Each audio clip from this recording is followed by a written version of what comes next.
잘 노예 다녀왔습니다. 오늘 말씀은 하나님께서 스가랴 선지자에게 환상이 아니라 행동으로 원하시는 것이 있었는데, 요시야의 집에 들어가서 포로에서 돌아온 헬데, 도비야, 여디야라는 사람을 통해서 그들에게서 은금을 받으라는 거죠. 받아서 관을 만들어서 대제사장 여호수아에게 씌우라고 명령을 합니다. 스가랴 선지자에게. 그리고 예언하기를 싹이라고 불리는 사람이 나와서 하나님의 성전을 건축할 것이고 또 영광을 얻은 후에 다스릴 것이다, 이렇게 예언합니다. 또 하나님의 성전 건축에는 유다 백성만 아니라 먼 데에서 사람들까지 와서 이 건축에 동참할 것이다, 이렇게 예언하는 내용이 오늘 말씀이 되겠습니다. 먼저 9절에서 11절까지 말씀을 근거로 하나님은 세우신 지도자를 통해서 이끌어 가신다는 것을 우리에게 보여줍니다. 하나님은 스바냐의 아들 요시야의 집으로 가라, 스가랴 선지자로 가라고 하셨어요. 그리고 거기 가서 할 일이 있는데, 바로 바벨론 포로에서 돌아온 헬데, 도비야, 여디야, 이 세 사람으로부터 은금을 받아서 면류관, 왕관 같은 관을 은금으로 만들어서 대제사장 여호사의 머리에 씌우라, 이렇게 명령하셨어요.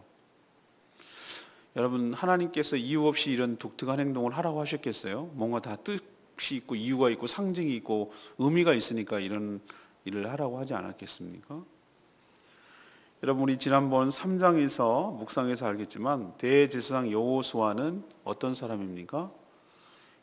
포로에서 돌아오기는 했는데 하늘 법정에서 사단으로부터 그 더러운 복장 때문에 참소를 당한 사람, 일러바친, 고자질 당한 대제사장이에요. 물론 하나님께서 그 대제사장을 두둔하시고 또 참소하는 그 사단을 책망하셨어요. 그리고 그 더러운 옷을 바꿔주셨습니다. 그렇지만 그는 마치 표현에 의하면 불에서 타다가 꺼낸 그 그슬린 나무처럼 초라한 존재였죠. 보잘것없었어요.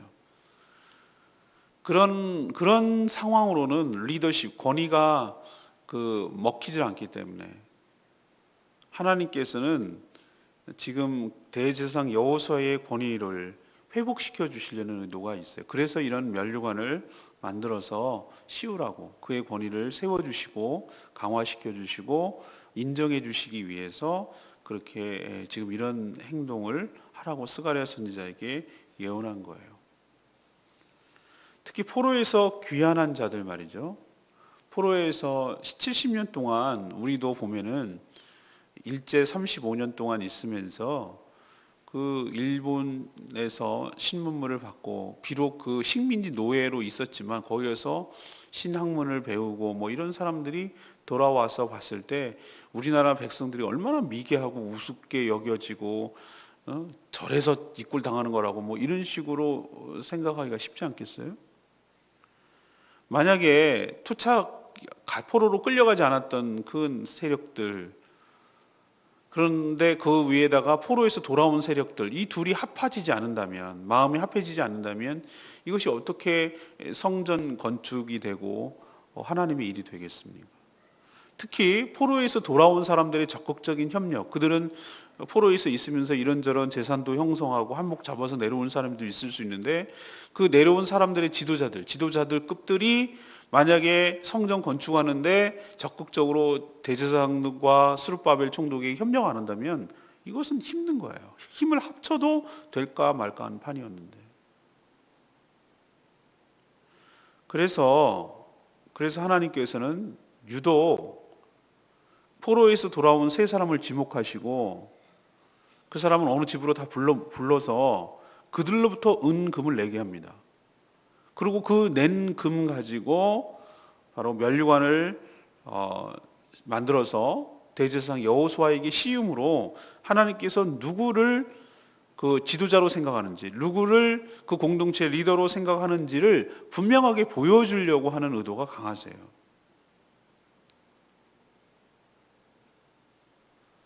권위적이어도 안 되지만 권위가 없어도 안 됩니다. 많은 사람들이 잘못된 권위주의 때문에 피해를 많이 받거든요. 리더들의 여러 가지 잘못된 행동과 언행과 이런 것 때문에 그 리더에 대한 굉장한 불신이 우리 가운데 있어요. 그것이 저는 오늘 보니까 표심으로 나타난 것 같아요. 그런데 여러분 하나 생각할 것이 있어요. 물론 권위주의가 나쁜 것입니다. 그러나 권위자가 없는 자체가 더 위험한 것입니다. 리더가 없는 공동체는 그것은 완전히 공동체로서의 기능을 상실하는 것이에요.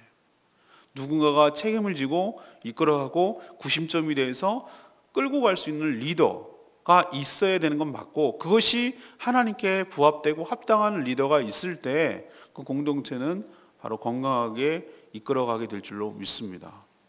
사람들이 잘못 생각하는 것 하나 있어요. 물론 그 지도자를 위해서 간절히 기도해야 될 필요 있습니다. 어떻게 됐든지 간에 뽑힌 선거됐거나 세워진 지도자에 대해서 간절히 기도해야 돼요. 그리고 건전한 비판을 할 필요가 있습니다. 그러나 그 리더십, 하나님이 세워진 권위와 리더십을 흔들어 버리면 그것이 리더의 개인의 리더십을 흔드는 것이 아니라 공동체를 흔들어 버리는 꼴이 되는 것이에요. 그 구분을 절묘하게 잘 할 필요가 있어요. 지혜를 가질 필요가 있다 이 말이죠. 오늘도 하나님께서 이런 멸관을 씌워서 행동하라는 것은 모든 구성원들이 하나님이 세운 리더십에 순종하고 그것을 함께 잘 협력하여 따라갈 때 하나님께서 놀라운 은혜를 통하여 축복하시고 그 일이 성사되도록 은혜를 베풀어 주실 줄로 믿습니다. 특히 공동체가 오랜 역사를 갖게 되면 이런저런 이유로 공동체가 나뉘어지게 될 가능성이 굉장히 커요.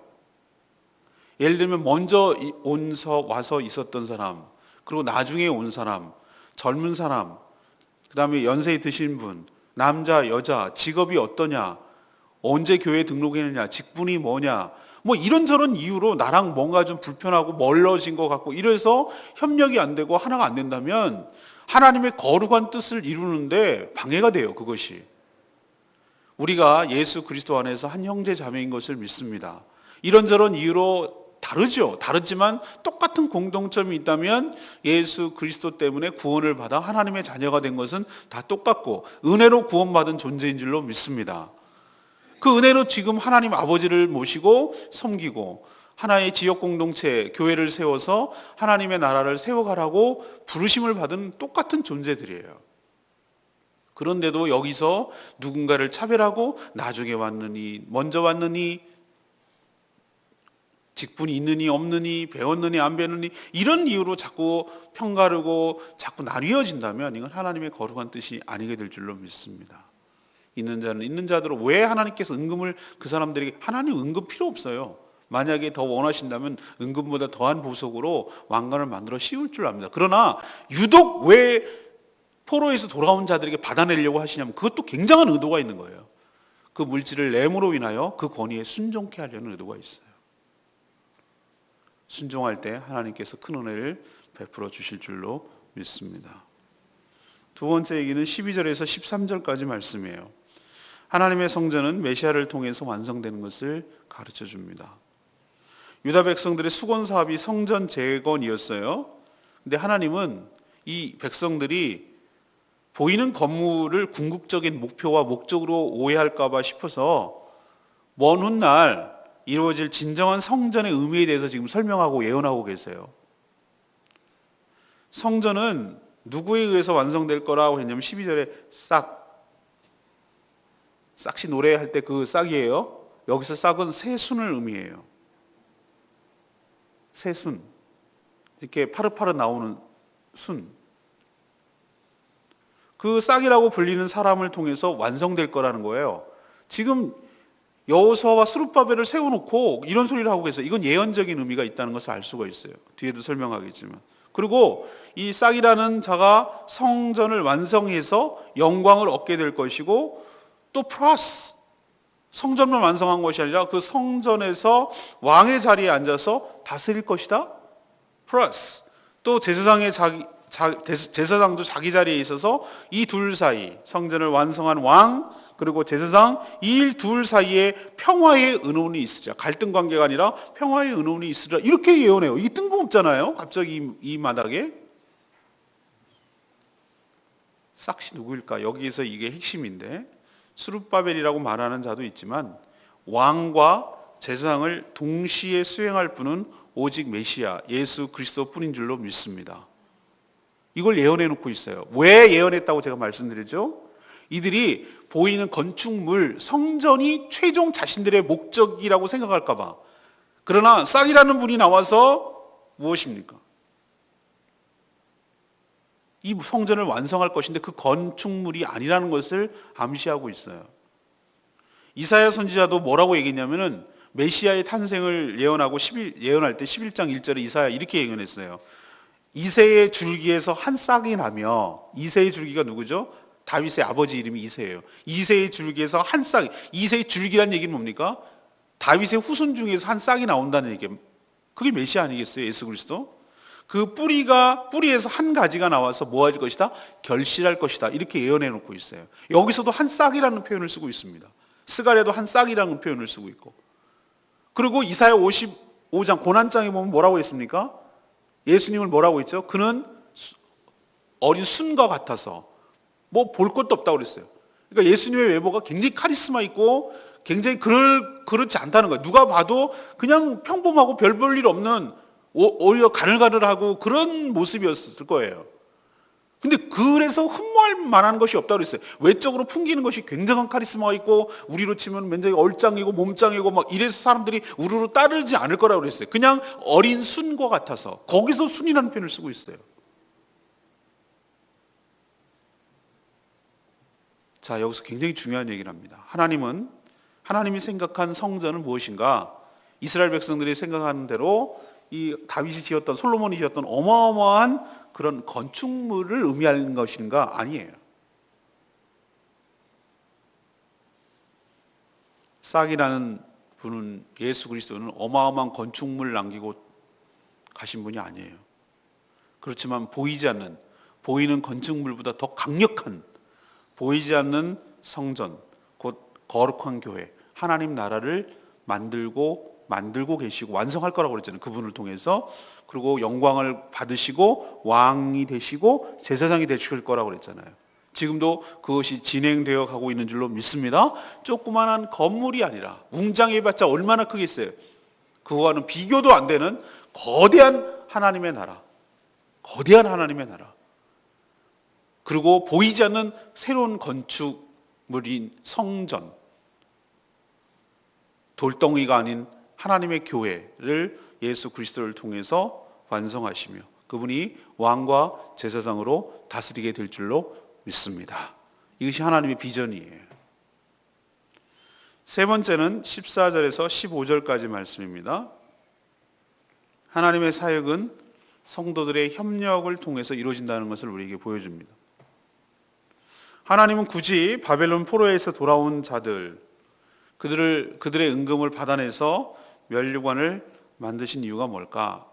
아까 좀 설명했지만 하나님의 성전을 재건하는데 모든 공동체의 구성원들의 협력을 이끌어내기 위해서 그런 것이에요. 사람은 물질이 있는 곳에 마음이 있는 줄로 믿습니다. 물질이 있는 곳에 마음이 있어요. 저는 헌금에 대해서 설교한 적도 없고 그렇게 한 적이 없어요. 그렇지만 제가 유심히 보는 이유는 제가 그랬잖아요. 저분의 시간을 어디에다가 많이 쓰는가? 저분의 누구를 주로 만나는가? 그리고 물질을 어디에다가 쓰는가? 이런 것을 보면 그의 신앙을 알기 때문에, 신앙 알아서 뭐 하려고? 바르게 기도하고 지도할 수 있기 때문에 그런 거예요. 사람은 정말 그래요. 예, 이단들 말이죠. 여호와 증인들, 그 파수대라고 하는 책자, 우리는 그냥 주잖아요. 전도하려면은. 절대 공짜는 안 줍니다. 왜? 100원이라도 받아요. 왜 받느냐? 사람은 공짜로 하면 가볍게 여기니까. 왜 예약금을 받느냐? 예약금을 받아야 그것을 떼인다고 생각하니까 아까워서라도 하는 거예요. 우리나라에서는 없는, 노쇼라는 거 아세요? 노쇼가 뭐냐면 예약해놓고 안 나타나는 거. 그걸 노쇼라고 그래요. 우리나라가 굉장히 높아요. 선진국일수록 그런 일이 있을 수가 없어요. 약속한 거에 대해서 반드시 책임을 지고 10분 뒤에 나타나가지고 왜 내가 예약했는데 이렇게 말하는 사람이 있어요. 외국에서는 있을 수 없는 일입니다. 딱 제 시간에 안 나오면은 노쇼라고 해서 오히려 벌금을 물어야 돼요. 그 정도로 이것이 약속을 철저하게 여기는 것이. 우리나라는 예약 부도율이 엄청나게 높아요. 사랑하는 여러분, 사람이 물질이는 곳에 마음이 있는 줄로 믿습니다. 이건 너무나 정확한, 여러분이 잘 아실 거예요. 그래서 우리도 많은 곳을 후원하는 이유는 그분들을, 우리가 21곳을 지금 후원하고 있는데 그분들을 많이 도움이 될 만큼 크게 우리가 무슨 형편으로 섬기겠어요. 그렇지만 작지만 왜 그렇게 해놓냐면은 그분들에게 물질을 가야 우리의 뭐가 있기 때문에, 그죠? 마음이 가고 기도가 가기 때문에 그래요.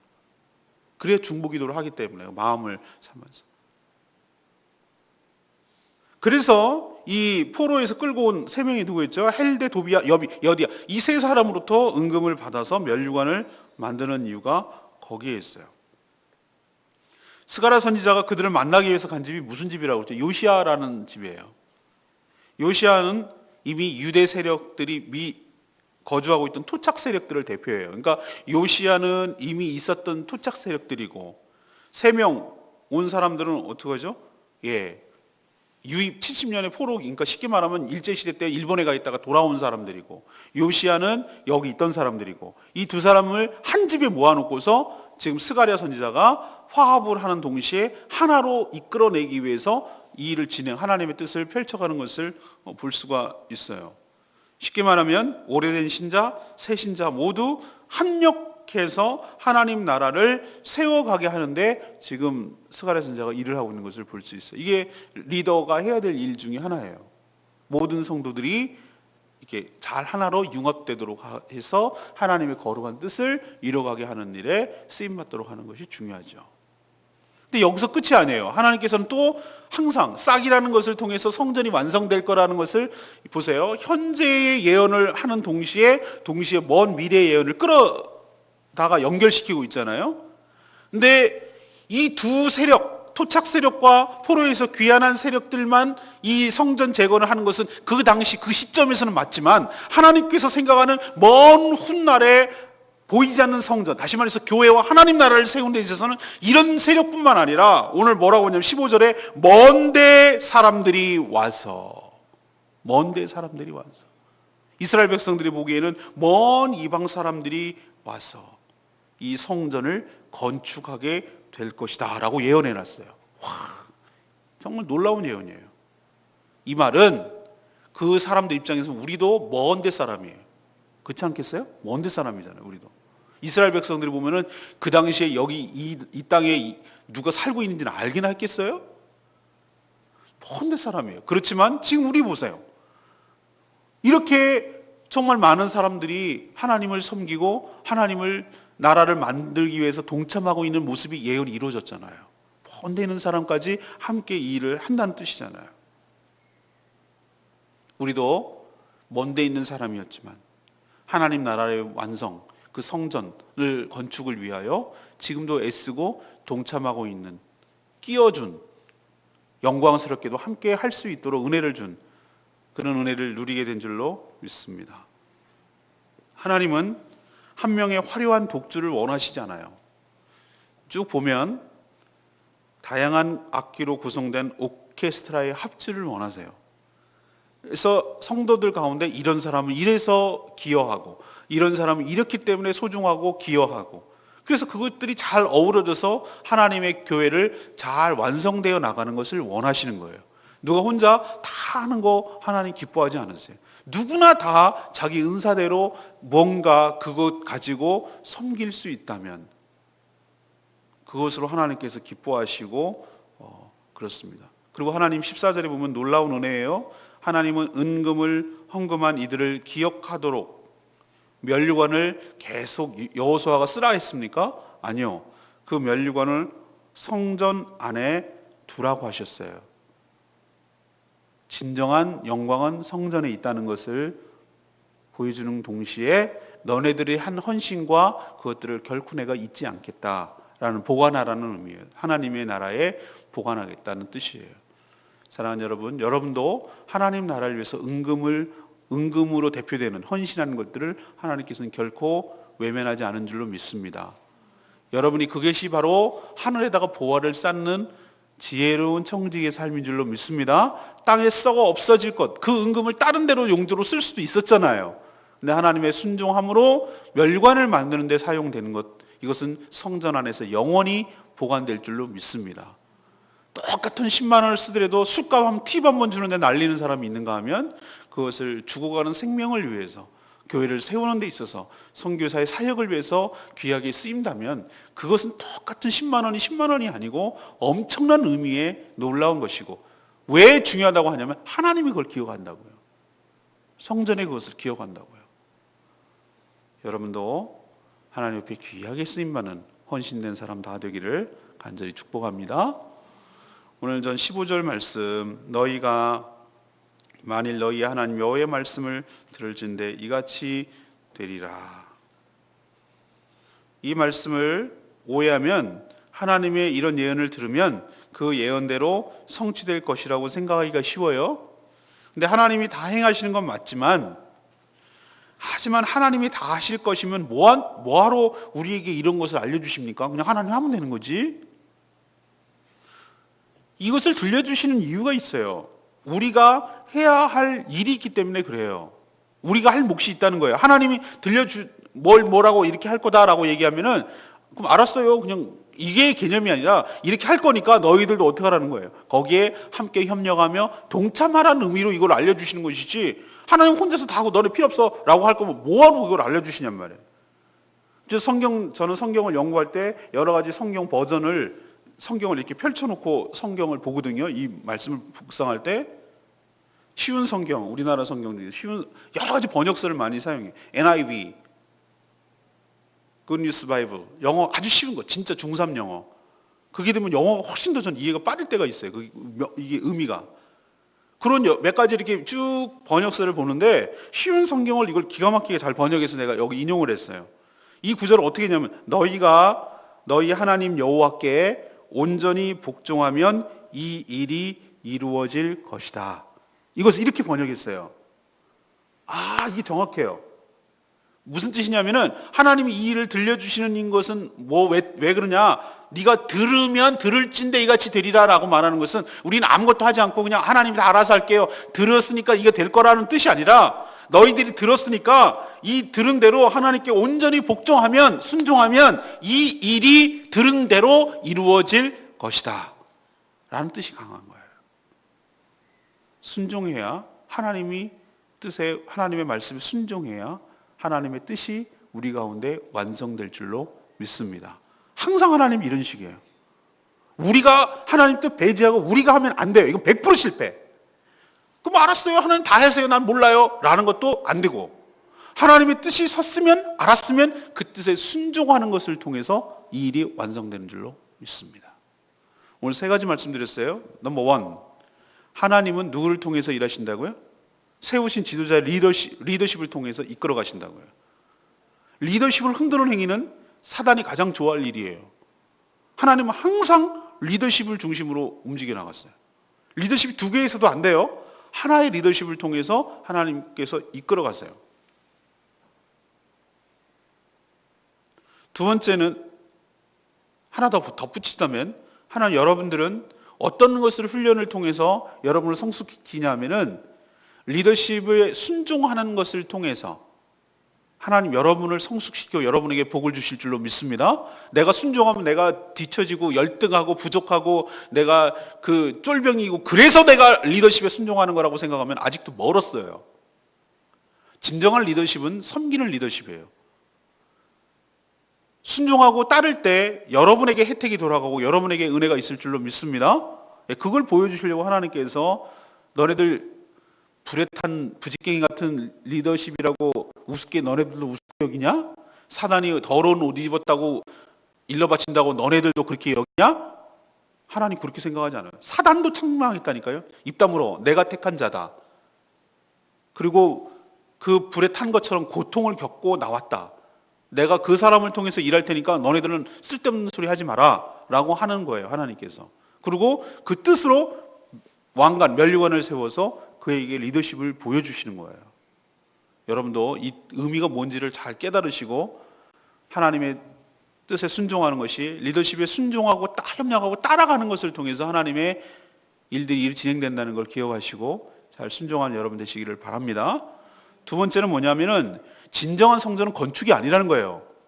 보이지 않는 하나님의 교회, 하나님 나라가 진정한 성전인 줄로 믿습니다. 그래서 누구를 통해서 완성되는가? 1차적으로는 이 사람을 통해서, 여호수아와 스룹바벨을 통해서 이루어지는 것처럼 보여요. 그 당시 그 시점은. 그러나 궁극적으로 싹이라고 하는, 새순이라고 하는 메시아 예수 그리스도를 통해서 완성되고 성취되고 그분이 다스리고 그분이 왕과 제사장으로 다스리게 될 줄로 믿습니다. 마지막 세 번째는 무엇입니까? 누구에 의해서 됩니까? 토착 세력, 그 다음에 포로로 돌아온 세력이 하나가 되어서 플러스 먼 데 있는 사람까지, 열방까지 협력을 해서 하나님 나라가 완성될 줄로 믿습니다. 여러분의 헌신과 여러분의 수고는 결코 의미 없는 것이 아니라 하나님이 기억하시고 성전에 보관될 줄로 믿습니다. 오늘 이 말씀 붙들고 기도하기 전에 우리 아까 불렀던 32장 찬양지 부르고 기도하겠습니다.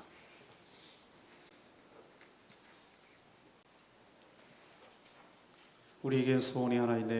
교회를 교회되게, 교회를 향한 우리의 마음, 희생과 포기와 가난과 교회가 이 땅의 희망인 줄로 믿습니다. 우리도 이런 교회 함께 세워가기를 원합니다. 우리에게 소원이 하나 있네. 우리에게 소원이 하나 있네. 주님 다시 오신 그날까지 가슴에서 주의 십자가 사랑 교회를 사랑해. 주의 교회를 향한 우리 마음 회색과 포기와 가난과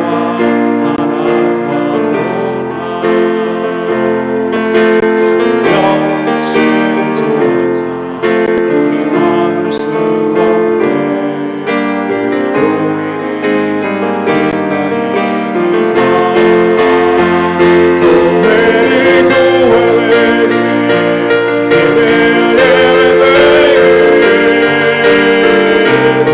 우리 사용하소서. 진정한 교회나 오늘 임하도록 우리 사용하소서. 성령 안에 예배하리라. 자유의 마음으로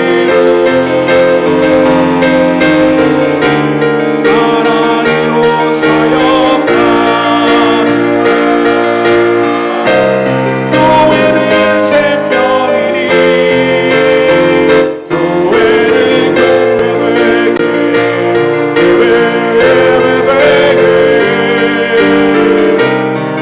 우리를 사용하소서.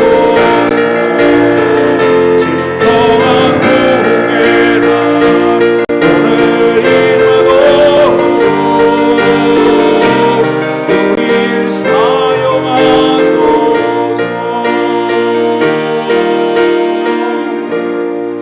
우리를 사용하여 주시옵소서. 하나님의 거룩한 나라를 위하여, 복된 교회인 거룩의 교회를 위하여 하나님 우리를 사용하여 주시옵소서. 우리의 헌선, 우리의 은금을 하나님께서 결코 몰라하지 아니하시고 멸류관을 만들어 하나님 영원토록 보관하며 그것을 기억하시는 하나님이신 줄로 믿습니다. 하나님이 세운 지도자에게 순종하고 따르고 협력하는 것이 바로 하나님의 뜻에 이끌어가는 길임을 기억하고 우리도 하나님의 공동체를 위하여 귀하게 순종하며 헌신하는 저희들 되게 해달라고 다 같이 주여 외치며 하나님 앞에 간절히 기도하겠습니다. 주여 교회를 교회되게 예배되게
위해서 온전히 헌신하는 저희들 되게 하여 주시옵소서. 이를 위해서 우리를 불러주셨고 죄와 사망에서 해방시켜 주신 줄로 믿습니다. 이 놀라운 은혜에 감사한 마음으로 함께 동역하며 동참하게 하여 주시옵소서. 하나님이 세운 지도자를 중심으로 하나님이 기뻐하시는 교회를 세워가도록 협력하며 순종하게 하여 주시옵소서. 그러나 궁극적인 하나님의 나라는 주 예수 그리스도께서 친히 완성하시며 그분이 왕과 제사장으로 저희들을 이 땅을 다스릴 줄로 믿습니다. 지금도 그분의 통치를 받고 있으니 저희들 온전히 순종하며 그 사명 잘 감당하는 저희들 되게 하여 주시옵소서. 오늘도 주님의 은혜 가운데 사는 복된 하루 되기를 원합니다. 저희와 동행하여 주시옵소서. 한 영혼이 보이게 하여 주시옵시고 이 땅에 우리가 왜 사는지 잊지 않게 하여 주셔서 제주 복음화를 위해서 하나님 나라 건설을 위해서 귀하게 쓰임받고 우리의 물질과 우리의 시간과 우리의 몸과 정성이 모여질 수 있도록 복내려 주시옵소서. 오늘도 하나님 앞에 간구하는 기도 제목마다 하나님께서 응답하여 주셔서 하나님의 사랑과 은혜를 경험하는 복된 날 되게 하옵소서. 감사드렸고 예수 그리스도의 이름으로 축복하며 기도합니다. 아멘. 오늘 하루도 승리하시길 바랍니다. 여러분 사랑하고 축복합니다. 기도하겠습니다.